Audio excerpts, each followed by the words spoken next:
Subscribe to Color Frames. Sri Lanka tour ముగిసిన తర్వాత 42 రోజుల పాటు భారత మ్యాచ్లు లేవని, రోహిత్ శర్మ, కోహ్లీ ఆటను మిస్ అవుతున్నామని బాధపడే వారందరికీ బీసీసీఐ గుడ్ న్యూస్ తెలిపింది.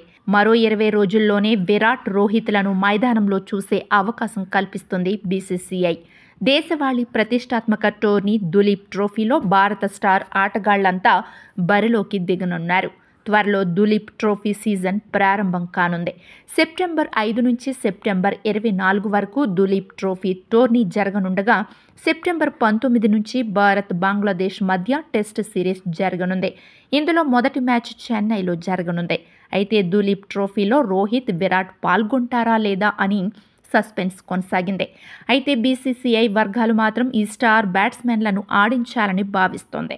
టీమిండియా సెప్టెంబర్ నెల నుంచి ఏడాది చివరి వరకు 3 టెస్టుల సిరీస్లు ఆడాల్సి ఉంది. బంగ్లాదేశ్, న్యూజిలాండ్లకు ఆతిథ్యం ఇచ్చిన తర్వాత టీమిండియా ఆస్ట్రేలియాలో పర్యటించనుంది. అయితే రాబోయే టెస్ట్ సిరీస్ల కోసం రోహిత్ శర్మ, విరాట్ కోహ్లీలను సిద్ధం చేయడానికి దేశీయ క్రికెట్లో రోహిత్, కోహ్లీలను చేర్చాలని భావిస్తోందట. బీసీసీఐ వర్గాల సమాచారం మేరకు సెప్టెంబర్ 5 నుంచి ప్రారంభమయ్యే దులీప్ ట్రోఫీలో రోహిత్, విరాట్ ఆడడం చూడొచ్చు. ఈ దేశవాళీ టోర్నీని సరికొత్త రీతిలో నిర్వహించాలని బీసీసీఐ చూస్తోంది. అజిత్ అగర్కర్ నేతృత్వంలోని ప్యానెల్ భారతదేశం ఏ, బి, సి మరియు డి అనే 4 జట్లతో కొత్త రూపంలో దులీప్ ట్రోఫీలో పాల్గొంటుందని, ఇంతకుముందు ఈ టోర్నమెంటులో జోన్ జట్లు ఉండేవని నివేదిక పేర్కొంది.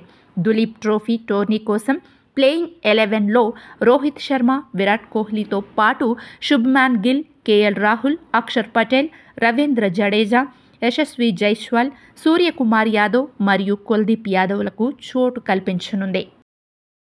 వీడియో మీకు నచ్చినట్లయితే ప్లీజ్ లైక్ చేయండి, షేర్ చేయండి, కామెంట్ చేయండి.